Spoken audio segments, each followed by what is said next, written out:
Welcome back to Primetime News, and a special welcome if you're watching on onespotmedia.com. We begin with the latest on Haiti.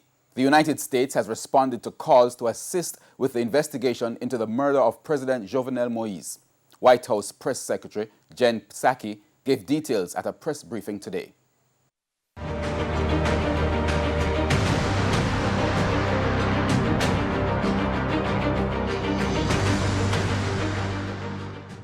In response to the Haitian government's request for security and investigative assistance, we will be sending senior FBI and DHS officials to Port-au-Prince as soon as possible to assess the situation and how we may be able to assist.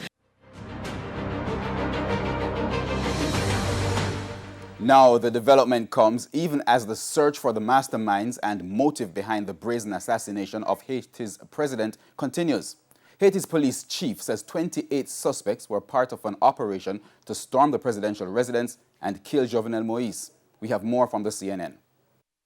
Let me describe the scene as where we are right now. This is one of the areas where some of the shootouts that the government say took place between security forces here. It was an Army-Police joint operation and also some suspects, some of which were in this car behind me that you can see to my left. There's random bullet holes scattered throughout this vehicle. It obviously caught fire afterwards. You can see bullet holes in the building behind me. There's shell casings of different weaponry all over this area. This is one of the shootouts that ended up killing several suspects. Let me give you the numbers that we have from the government so far, mainly coming from a press conference that was given here in Port-au-Prince last night. 17 different suspects have been detained so far. At least 3 have been killed during shootouts like in this area where we are right now, and 8 people, at least at this point, remain at large. Of all the suspects that we have heard about from the government, 26 of them, of the 28, are Colombian nationals,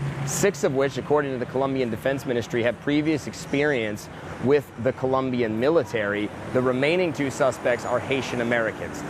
That's about what we know for so far. The motive of all of this, how they managed to get into the presidential residency, that's what we're here to find out, and hopefully we'll have some answers for you soon.